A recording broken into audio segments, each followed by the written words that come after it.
Assalamualaikum warahmatullahi wabarakatuh. Apa kabar sahabat-sahabat Jurusan Farid dari Sabang sampai Merauke? Saya doakan semoga selalu dalam keadaan sehat dan selalu berbahagia bersama orang-orang terkasih, selalu semangat dalam menjalani kehidupan dan selalu semangat dalam menjalani perkuliahan ini. Pada kali ini pada mata kuliah sarana dan prasarana pendidikan, kita akan mengupas tentang refleksi pembelajaran tengah semester.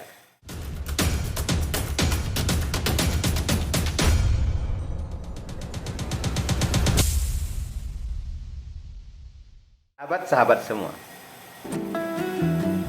perkuliahan itu merupakan proses yang harus dilalui oleh setiap mahasiswa sejak dari semester 1 hingga semester akhir dalam mencapai gelar sarjana untuk strata 1. Oleh karena itu, dalam perkuliahan, setiap kampus tentu saja memiliki syarat dan ketentuan tersendiri ya. Walaupun pada dasarnya setiap kampus perguruan tinggi itu memiliki pedoman khusus yang dikeluarkan oleh pemerintah. Nah, tapi dalam pelaksanaan di lapangan, setiap kampus ataupun perguruan tinggi juga memiliki standar operasional dalam perkuliahan. Begitu juga yang ada di program studi manajemen pendidikan Islam Fakultas Ilmu Agama Islam Universitas Islam Indragiri Tembilahan. Setiap semester kita dihadapkan dengan 16 kali tatap muka. Artinya bahwa dalam satu semester itu setiap mahasiswa harus mengikuti pertemuan perkuliahan itu sebanyak 16 kali tatap muka atau 16 kali perkuliahan. Nah, dalam satu semester itu karena ada 16 pertemuan, itu juga dibagi lagi menjadi kepada semester dan tengah semester. Artinya dalam 16 kali pertemuan itu dibagi dua, otomatis ada namanya ujian tengah semester. Nah, pada kali ini, pada pertemuan yang ketujuh ini, kita akan melaksanakan ujian tengah semester. Artinya kita akan melaksanakan refleksi pembelajaran dari pertemuan pertama sampai ke pertemuan ke-6. Nah, dimana pada pertemuan yang telah berlalu kita telah membahas berbagai macam tema dalam mata kuliah sarana dan prasarana pendidikan.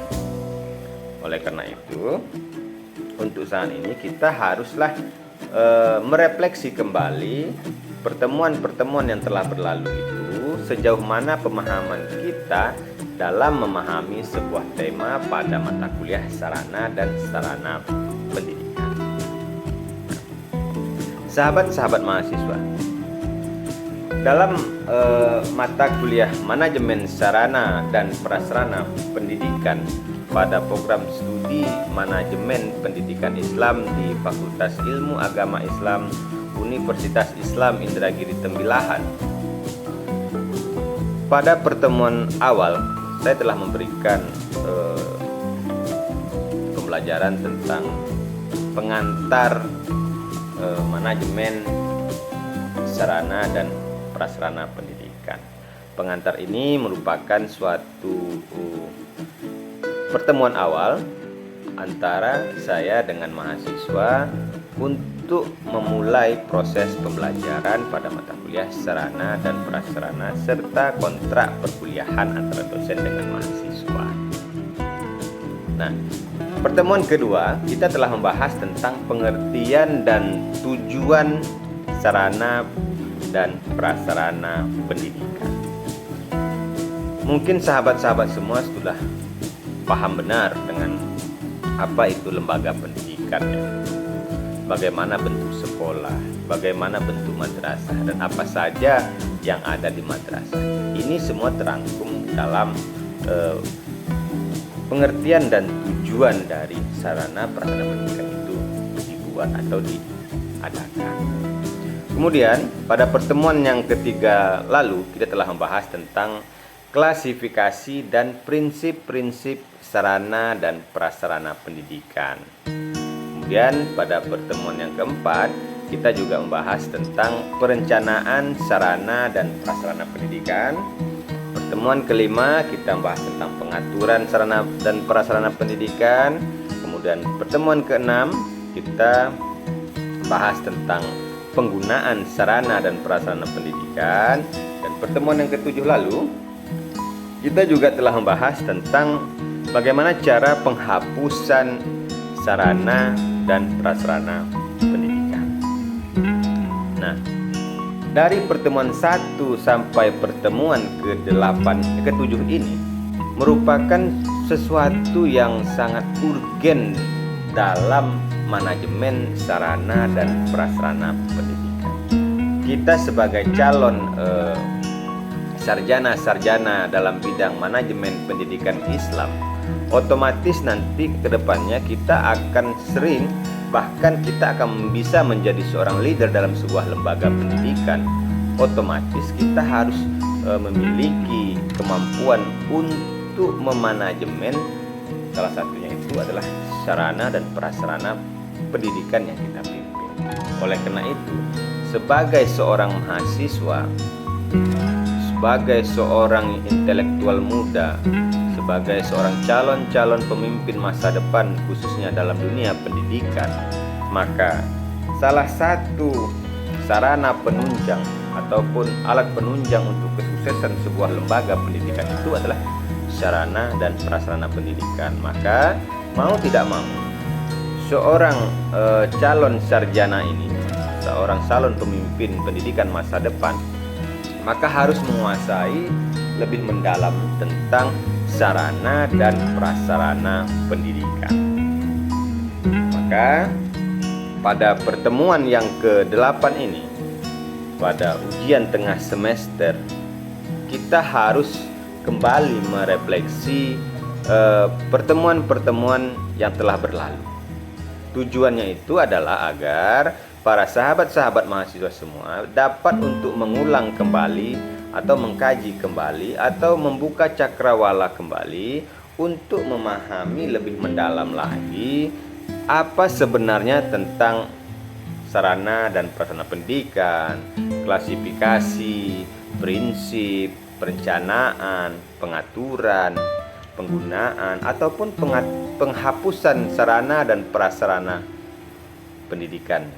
Karena baik itu dalam perencanaan ataupun pengaturan atau penggunaan ataupun penghapusan dari sarana dan prasarana lembaga pendidikan, jika tidak sesuai dengan prosedur, jika tidak sesuai dengan keadaan atau kondisi, ataupun tidak sesuai dengan tuntutan dari sebuah lembaga pendidikan, maka sarana dan prasarana yang pada awalnya bertujuan untuk pelaksanaan proses belajar mengajar lebih baik, proses belajar mengajar lebih nyaman, proses belajar mengajar lebih update ya, ataupun lebih modern, otomatis tidak akan sampai tujuan tersebut. Oleh karena itu, dalam mata kuliah manajemen sarana dan prasarana pendidikan ini, sahabat-sahabat semua sebagai calon pemimpin masa depan, sebagai leader sebuah lembaga pendidikan ke depannya nanti,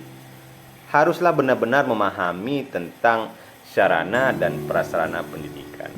Karena pertemuan ini merupakan sebuah pengujian kemampuan ataupun pemahaman sahabat-sahabat semua dalam masalah memahami tentang sarana pendidikan, kemudian bagaimana cara pengaturannya, kemudian bagaimana cara penggunaannya, dan yang lebih harus dipahami itu bagaimana cara menghapus sarana dan prasarana sekolah. Karena tidak semua sarana dan prasarana sekolah itu bisa kita hapus atau kita buang atau kita lenyapkan dari sebuah lembaga pendidikan itu begitu saja. tetapi haruslah melalui prosedur-prosedur dan ketentuan-ketentuan peraturan yang berlaku. Karena ini menyangkut masalah asetnya, baik itu aset yayasan, aset negara, ataupun aset pribadi. Nah, semuanya itu haruslah dilakukan dengan prosedur yang jelas dan sesuai dengan peraturan-peraturan yang berlaku. Oke, sahabat-sahabat semua, sahabat-sahabat anak Farid, sahabat-sahabat mahasiswa, ataupun sahabat-sahabat umum yang sedang mungkin mengikuti perkuliahan ini ataupun ingin belajar bersama, mari sama-sama kita laksanakan refleksi pertemuan-pertemuan yang telah berlalu untuk memahami, untuk menyimak lebih dalam lagi, agar kita itu bisa membuka cakrawala kita lebih mendalam lagi. Jadi silakan sahabat-sahabat semua, dalam merefleksi pertemuan tengah semester ini pada mata kuliah sarana dan prasarana pendidikan, silakan sahabat-sahabat semua untuk melihat kembali, mereview kembali video-video yang telah saya berikan sejak dari pertemuan 1 sampai ke pertemuan 7. Nah, silakan sahabat-sahabat semua review, tonton kembali, simak kembali apa yang telah saya sampaikan. Kemudian silakan nanti sahabat kembangkan dengan ilmu-ilmu terbaru yang sahabat-sahabat temui. Atau ada sesuatu hal yang kurang paham, silakan juga dipertanyakan. Atau ada penguatan-penguatan dari sahabat-sahabat semua tentang materi yang saya sampaikan itu, silakan nanti di-review ya. Nah, jadi setelah direview, silakan nanti sahabat-sahabat semua sampaikan ke saya. Akan kita pelajari lagi dan akan kita bahas sama-sama.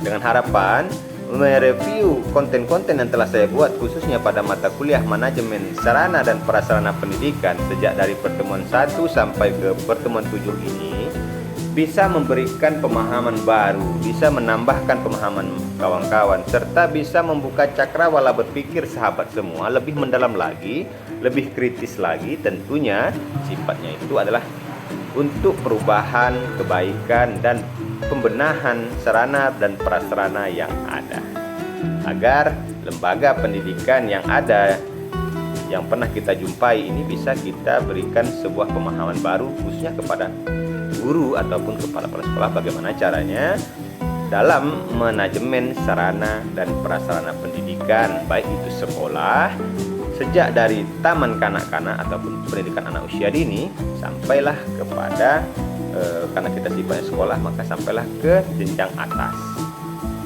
atau sejak dari MDTA sampailah kepada aliyah.